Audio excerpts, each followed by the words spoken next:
kita bersama tanpa terasa sudah 1 tahun lebih ya. Untuk kampanye tadi malam itu saya juga sama Buder link dibagikan sudah 7:30. Ternyata saya pikir saya terlambat juga, ternyata masih banyak juga yang terlambat di malam. Iya.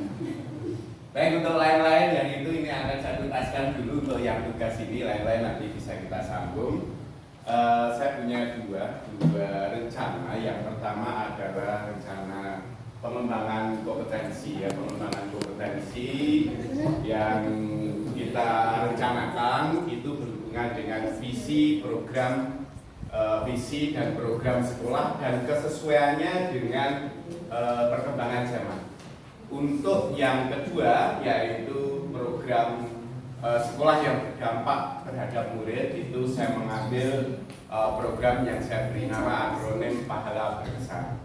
Oke, mau tahu Pahala Berkesan? Mau dong. Pahala Berkesan ini adalah panen hasil belajar berdasarkan kemerdekaan suara, kemudian pilihan dan kepemilikan murid. Nah, itu dalam voice choice sama ownership ini sangat-sangat menjadi daya tarik sendiri kepada khususnya diri saya. Ketika saya sudah menerapkan di lapangan untuk anak didik saya, perubahannya cukup luar biasa. Mungkin panjenengan juga sudah pernah ya. Saya yakin di materi tersebut dengan kita mempromosikan voice choice sama ownership, hasilnya tentunya sangat beda. Nah, di dalam perencanaan tersebut saya mulai dengan pengembangan kompetensi ini di format manajemen risiko. Format untuk manajemen risiko itu kita temukan beberapa risiko, yaitu pelaksanaan sosialisasi dan curah pendapat ini berbenturan dengan jadwal mengajar. Tentunya panjenengan ketika mengikuti kegiatan apalagi melakukan aksi nyata ini berbenturan dengan jam pembelajaran. Nah, bagaimana caranya? Nah, ini termasuk saya anggap sebagai ukuran skala risiko menengah. Jadi ketika kami nanti akan melakukan sosialisasi kepada warga sekolah, ini pembelajaran kepada murid kita lakukan secara daring. Kita tetap melakukan sebuah program, tetapi kebutuhan murid tetap kita penuhi. Ini untuk yang pengembangan kompetensi. Kemudian nanti juga akan muncul sebuah risiko, terutama di revisi visi dan program sekolah. Visi, misi, dan program sekolah ini dengan nanti menerima umpan balik dari warga sekolah, tentunya kan nanti akan umpan balik tersebut kita jadikan sebuah hasil refleksi itu kita jadikan sebuah perbaikan terhadap visi dan program sekolah itu sendiri. Ini nanti juga berdampak terhadap perubahan dari dokumen-dokumen yang ada. Nah, terutama mungkin nanti yang berat juga ini penggantian, apalagi itu sudah didokumentasikan secara visi misi itu sudah kita bayar biaya mahal untuk pembangunan yang biasanya di depan itu di depan sudah tertuliskan, apalagi prasasti ya sudah diprasastikan, dan juga dokumen-dokumen sekolah yang di situ ada membawa visi misi dan program sekolah itu tentu mengikuti akan berubah. Ini saya kategorikan juga menengah. Nah, ini strateginya itu sosialisasi curah pendapat dengan memanfaatkan media dan sosialisasi revisi perubahan. Ini ditindaklanjuti oleh kepala sekolah dengan kebijakan, dengan sebuah kebijakan tertulis dari kepala sekolah. Kemudian nanti disosialisasikan kepada masing-masing penanggung jawab. Jangan sampai terjadi visi dan misi dan program itu sudah dirubah, sudah disesuaikan. Ternyata di dokumen inti saat kita melakukan yang biasa kegiatan akreditasi atau monet, di situ berbeda. Ini sering kita temukan. Makanya ini perlu kebijakan dari kepala sekolah untuk diambil sebuah langkah, juga sosialisasi ke masing-masing penanggung jawab untuk berkomitmen untuk merubahnya. Itu yang pertama terkait pengembangan kompetensi. Yang kedua, program sekolah pahala berkesan. Nah, ini kisah untuk program pahala berkesan ini. Saya juga termotivasi dengan kegiatan kita di Loka 7. Di Loka 7 itu sungguh luar biasa. Panjenengan yang biasanya tidak kesel untuk memakai pakaian adat dari pagi sampai ini juga sukarela ya, karena kita termotivasi dengan euforia di Loka 7 itu penampilan panjenengan luar biasa. Ya, ya. Dan hasil belajarnya juga luar biasa. Saya memetik dari situ. Oh ternyata, dan juga ini saya punya program di sekolah kami namanya Galaksi, tapi bukan Galaksi yang itu. Gerakan Literasi Bagian Beraksi. Di sekolah kami ada gerakan Literasi Bagian Beraksi. Di situ saya tetap berkesan tadi berdasarkan kemerdekaan, voice, choice, sama ownership tadi. Berkesan berdasarkan kemerdekaan suara, pilihan, dan kemerdekaan murid. Nah, kemudian di masing-masing ini saya sudah sosialisasikan kemarin ke masing-masing guru. Masing-masing guru itu produk kita menilai karena ada sikap, pengetahuan, keterampilan. Untuk keterampilannya saya meminta untuk menghasilkan sebuah produk minimal 1.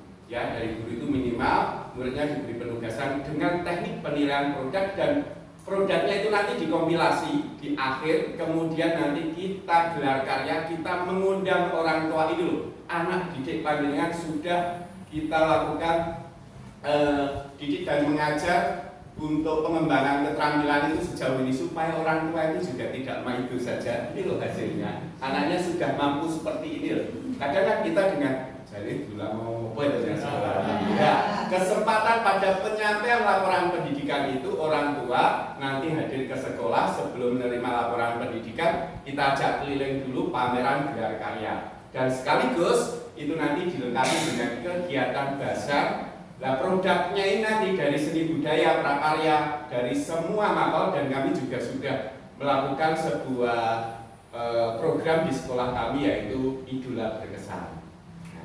Idola Berkesan itu ada indahnya profil alamku berbasis kemerdekaan, voice, choice, sama ownership itu, yang itu merupakan kolaborasi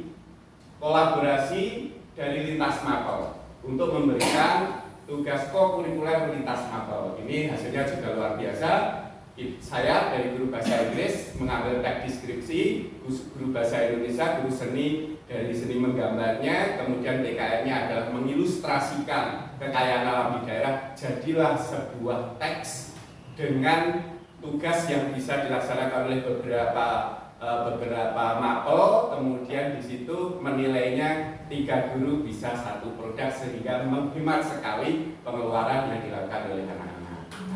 Nah, itu kemudian kami tergerak lagi untuk memperbarui. Saya memetik dari Loka 7, ini alangkah bagusnya nanti kalau kita laksanakan seperti ini. Kalau mengundang itu, kita mengundang orang tua. Kemarin kita dapat masukan dari sekolahnya Guning kebetulan kepala sekolah, nanti untuk sekolah kami untuk diundang dan sekolah sekitar untuk diundang. Itu untuk pahala berkesan. Terus kemudian ini format manajemen risiko sudah, sekarang format rencana perbaikan. Di format rencana perbaikan ini kami awali dari yang pengembangan kompetensi berdasarkan manajemen risiko yang sudah dari tadi, dan ukuran risiko dan strateginya tadi. Saya berpendapat bahwa akan melakukan beberapa revisi berdasarkan masukan dari saya berkolaborasi dengan anak. Jadi sempat kami mendapat beberapa masukan, dan akhirnya masukan saya selalu mengedepankan apa itu masukan pendapat dari saudara-saudara saya, sahabat-sahabat belajar saya, untuk semakin memperkaya, memperbaiki. Ini tadi untuk yang biaya dari gelar karya ini cukup besar. Nah, sehingga di dalam rencana perbaikan ini nanti diadakan efisiensi dengan memanfaatkan 7 aset yang ada di sekolah kami.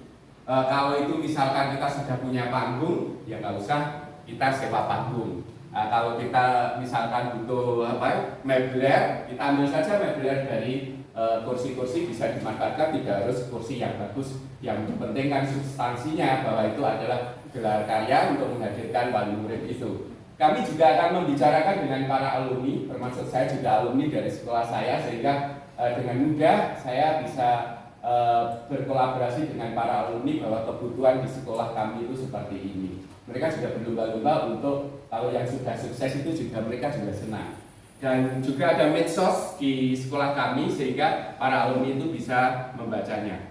Kemudian juga pemenuhan personil. Nah, di sekolah kami itu saat sekarang mungkin juga di sekolah Bapak Ibu ini terkendala dengan berdasarkan analisis kebutuhan guru itu kurang 17. Tapi bisa bayangkan banyak yang pensiun, belum ada pengangkatan lagi. Sehingga ini termasuk skalanya skala besar.